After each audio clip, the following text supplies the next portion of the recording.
Salam saudara sekalian, bersyukur untuk hari ini kita bisa kembali belajar.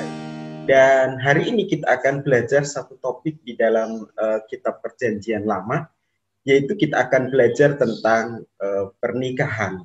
Nanti kita akan lihat di dalam konteks Perjanjian Lama dan sedikit di dalam Perjanjian Baru. Bagaimana konsep pernikahan di dalam kekristenan, secara khusus menurut kitab Perjanjian Lama, dan nanti kita akan lihat sedikit dari kitab Perjanjian Baru. Nah, mari kita akan lihat untuk share screen-nya terlebih dahulu. Ya, kalau kita lihat di dalam bagian ini jelas pernikahan dalam PL. Nah, ini nggak kelihatan ya. Jadi pernikahan di dalam PL dan nanti kita akan lihat di dalam kitab Perjanjian Baru.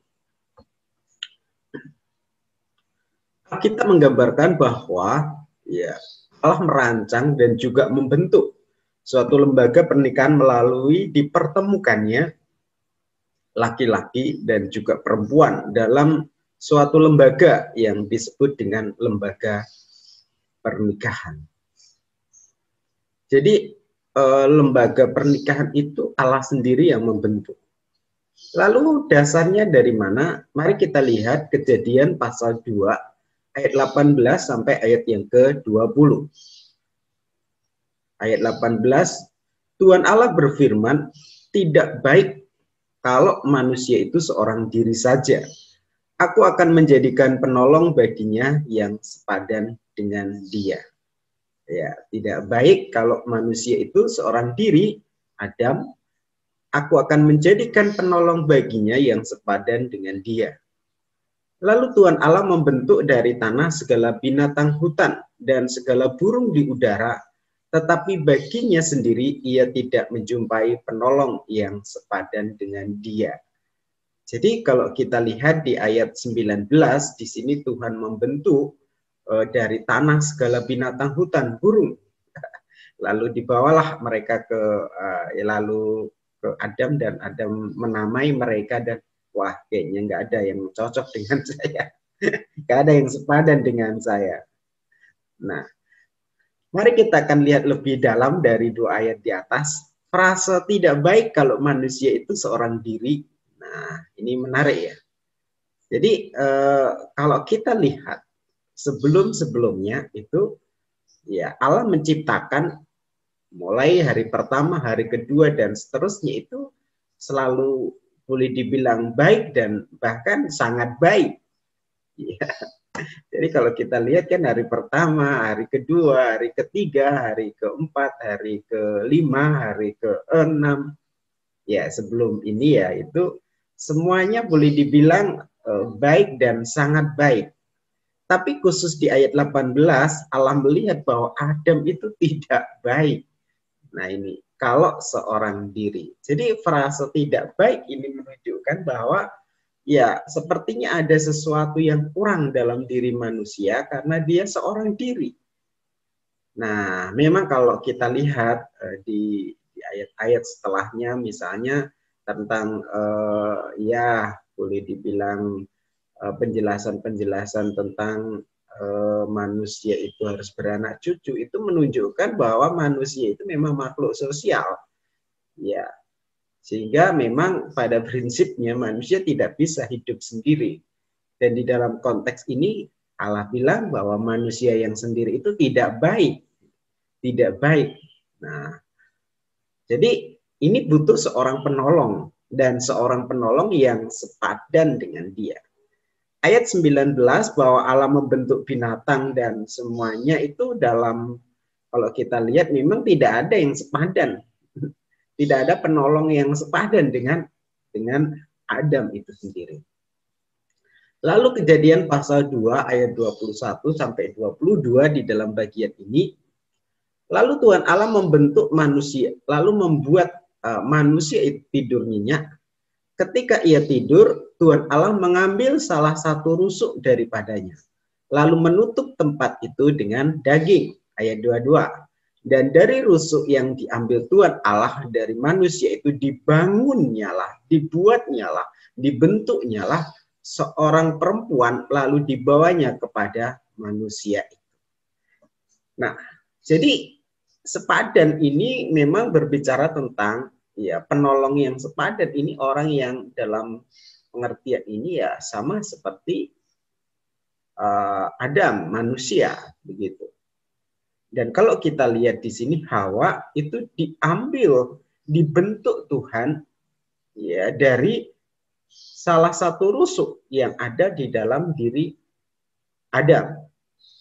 Nah, ini memang menarik, nanti saudara bisa lebih jauh mempelajari bagian ini. Kalau Adam dibuat dari debu tanah, burung-burung pun ayat 19 dibuat dari debu tanah. Tetapi khusus untuk perempuan itu dibuat dari tulang rusuknya laki-laki. Ayat 22, dari rusuk yang diambil Tuhan Allah dari manusia itu, dari Adam, dibangunnya seorang perempuan. Lalu dibawanyalah kepada ya Adam itu sendiri. Dari ayat di atas Allah membentuk, ya, kalau kita lihat kata yang dipakai itu dibangun, yaitu dari tulang rusuk Adam. Lalu Allah membawa Hawa kepada Adam untuk menjadi penolong yang sepadan. Dari ayat ini jelas bahwa Allah yang berinisiatif untuk membentuk Adam. Lalu yang kedua, Allah yang berinisiatif untuk membawa kepada Adam. Dan jelas Hawa berasal dari tulang rusuk Adam. Nah, itu bagian dari ayat-ayat tadi. Bagaimana dengan respon Adam? Nah, itu ada di dalam ayat 23 dan 24. Lalu berkatalah manusia itu, inilah dia, tulang dari tulangku. Kok tahu ya? Tadi tidur. Kok tahu? Kan tadi tidur. Inilah dia, tulang dari tulangku dan daging dari dagingku.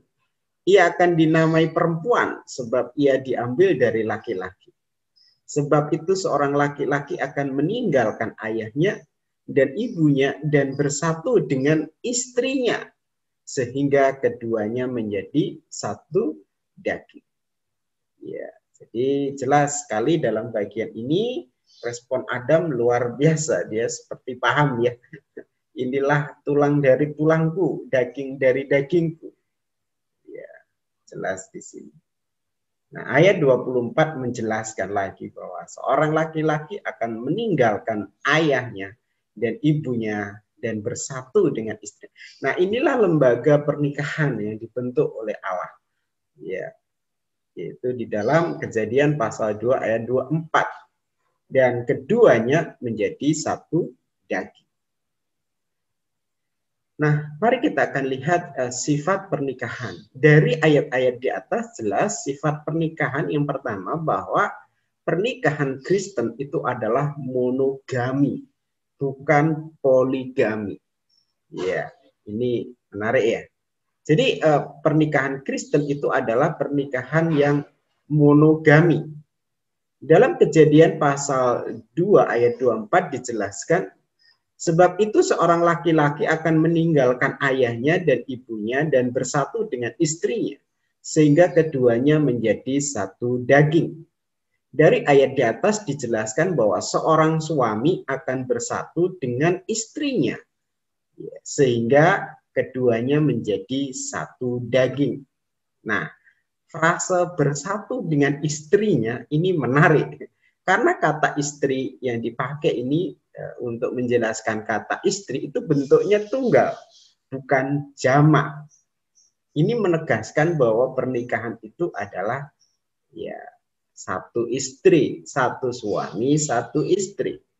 Jadi kalau kita lihat di sini, sebab itu seorang laki-laki akan meninggalkan ayahnya dan ibunya bersatu dengan istrinya, bukan bersatu dengan istri-istrinya. Ini kalau poligami itu bersatu dengan istri-istrinya. Tapi kalau kita lihat di dalam bagian ini kan bukan tunggal, bersatu dengan istrinya.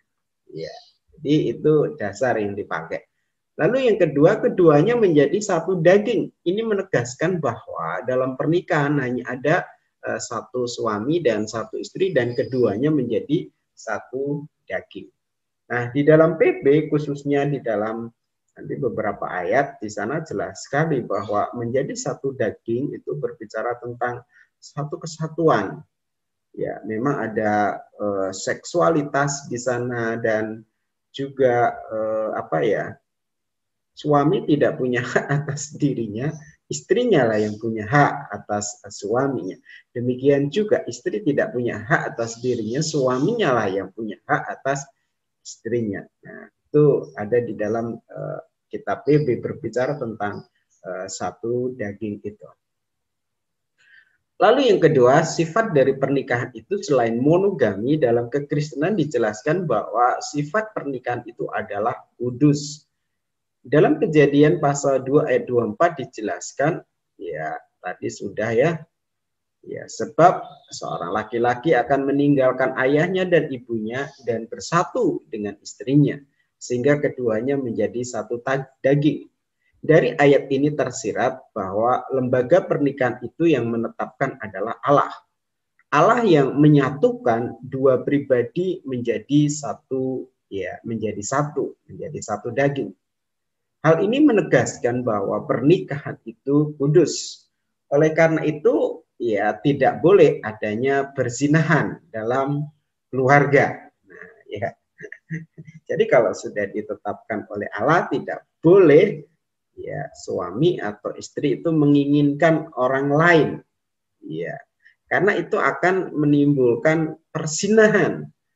Nah, lembaga pernikahan itu kudus. Kalau terjadi perzinahan itu berarti melanggar kekudusan yang sudah ditetapkan oleh Allah. Ya, karena mereka tidak lagi satu daging karena apa? Sudah mulai ya berbelok atau menyimpang. Nah, oleh karena itu di dalam Ulangan 22 ayat 22 jelas ya. Ulangan 22 ayat 22 jelas, apabila seorang kedapatan tidur dengan seorang perempuan yang bersuami, maka haruslah keduanya apa? Dibunuh mati. Nah, ini dalam konteks PL jelas sekali. Kalau orang berzina itu dibunuh mati gitu loh. Ya, ini bukan hanya perempuannya tetapi suaminya juga. Ya, apabila seseorang kedapatan tidur dengan seorang perempuan yang bersuami, maka haruslah apa di sini keduanya, bukan salah satunya. Ya, laki-laki yang telah tidur dengan perempuan itu dan perempuan itu. Nah, ini menarik, Saudara. Berbeda dalam konteks PB ya. Kalau PB waktu Tuhan Yesus itu diperhadapkan dengan perempuan berzina, ya, itu perempuannya aja yang ada, laki-lakinya nggak tahu kemana. Laki-lakinya nggak ada, itu perempuannya. Nah, mau dilempari batu kan, lalu Tuhan Yesus bilang, nih orang yang nggak berdosa nih lempar pertama nih, silahkan. Siapa yang merasa tidak berdosa silahkan lempar. Dan akhirnya memang tidak ada yang berani melempar, kan begitu.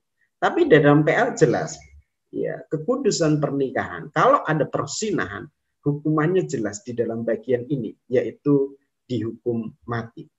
Itu di dalam konteks Ulangan pasal 22 ayat 22 ya. Iya, di sini. Lalu yang ketiga, selain pernikahan monogami, lalu yang kedua pernikahan kudus, yang ketiga itu pernikahan itu berlaku untuk selamanya. Ini berarti memang di dalam konsep kekristenan tidak ada kata cerai, perceraian tidak ada, gitu ya. Ya, dalam Kejadian pasal 2 ayat 24, sebab seorang laki-laki akan bersatu jadi satu daging. Apa yang sudah disatukan Allah tidak boleh diceraikan oleh manusia. Ya.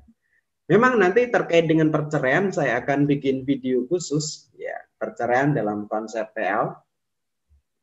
Nanti kita akan lihat apa sih perceraian itu dan apakah boleh tidak. Yang jelas di sini tidak boleh. Nah, seperti itu. Apa hukumannya kalau melakukan itu? Nanti kita akan lihat. Saya akan sediakan video khusus tentang perceraian. Nah, bagaimana dengan kitab Perjanjian Baru? Dalam kitab Perjanjian Baru ada beberapa ayat yang sering dipakai untuk menjelaskan tentang pernikahan Kristen. Saya tidak akan bahas panjang lebar karena sedikit saya akan bahas. Mungkin nanti ada video khusus terkait dengan pernikahan dalam Perjanjian Baru ya. Seperti itu. Nah, saudara sekalian, kalau kita lihat di dalam bagian ini, jelas bahwa ada beberapa ayat sebenarnya yang dipakai untuk menjelaskan pernikahan dalam konteks perjanjian baru. Namun saya akan ambil hanya satu bagian. Nah, nanti untuk bagian-bagian lain kita bisa belajar untuk video saya yang lain. Ya. Nah, yang saya ambil yaitu dari 1 Korintus pasal 7 ayat 1 sampai ayat yang ke-40 dalam bagian ini.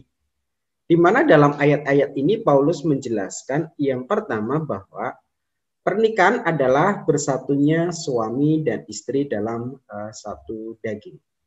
Nah, kalau kita lihat di dalam bagian ini, memang konsep ini ya sama seperti konsep di dalam kitab perjanjian lama, ya. Dimana kalau kita lihat di dalam bagian itu ya suami istri adalah pernikahan adalah ya, bersatunya suami dan istri dan mereka menjadi satu daging ya. Saudara bisa lihat itu di dalam satu Korintus pasal 7 ayat yang ya ayat 1 sampai ayat yang ke-9. Saya lihat di sini dulu ya. Nah, ini ada baiknya laki-laki kalau ia tidak kawin, tetapi ayat 2 tetap mengingat percabulan, baiklah setiap laki-laki mempunyai istrinya sendiri dan perempuan mempunyai suaminya sendiri. Hendaklah suami memenuhi kewajibannya terhadap istrinya, demikian istri terhadap suaminya. Istri tidak berkuasa atas tubuhnya sendiri, tetapi suami. Demikian juga suami tidak berkuasa atas tubuhnya sendiri, tetapi istrinya. Ini berbicara tentang satu daging tadi, maksud saya. Jadi kalau kita lihat di dalam bagian ini memang lembaga pernikahan itu ditetapkan oleh Allah, di mana seorang suami akan meninggalkan ayahnya dan ibunya dan bersatu dengan istrinya. Nah, lalu yang kedua kalau kita lihat di dalam bagian itu yaitu ayat 10 sampai ayat yang ke-16. Saya hanya menyoroti dua ini karena ini terkait dengan yang penjelasan saya yang bagian atas. Nah, ayat 10 dikatakan bahwa ya, kepada orang-orang yang telah kawin, aku ya, bukan aku tapi Tuhan perintahkan seorang istri tidak boleh menceraikan suaminya. Dan jikalau ia bercerai, ia harus tetap hidup tanpa suami dan berdamai dengan suami. Dan seorang suami tidak boleh menceraikan istrinya. Ya. Dan seterusnya. Jadi kalau kita lihat di sini dalam pernikahan Kristen jelas dilarang bercerai. Nah, kalau ada salah satu pasangan yang memaksa bercerai, ya, dia tidak boleh menikah lagi. Ini di dalam konsep ini, ya, jelas sekali di sini, ya. Dan jikalau ia bercerai, ia harus tetap hidup tanpa suami atau hidup tanpa istri. Karena kalau dia bercerai lalu menikah lagi itu berzina. Ya, jadi kadang kan masalahnya dalam teknisnya ada yang minta cerai. Berarti memang kalau ada yang minta cerai, ya seharusnya memang yang dicerai ya itu berarti tidak boleh menikah lagi. Ya, harus tetap seperti itu. Ya, saya rasa itu beberapa hal sedikit yang bisa saya bahas terkait dengan pernikahan Kristen, ya, sedikit sekali. Dan mungkin ada video-video saya berikutnya yang akan membahas lebih jauh, misalnya ayat-ayat di dalam kitab PB, bagaimana dengan orang boleh percaya karena persinahan, itu kan ada ayat begitu ya. Lalu juga nanti kita bahas misalnya kenapa Musa mengizinkan perceraian, bahkan ada surat cerai zaman Musa. Ya, hanya ya. Saya rasa ini yang saya bisa sampaikan. Nanti lain kali ada video-video lain terkait dengan hal-hal yang saya jelaskan tadi. Terima kasih banyak, Tuhan Yesus memberkati.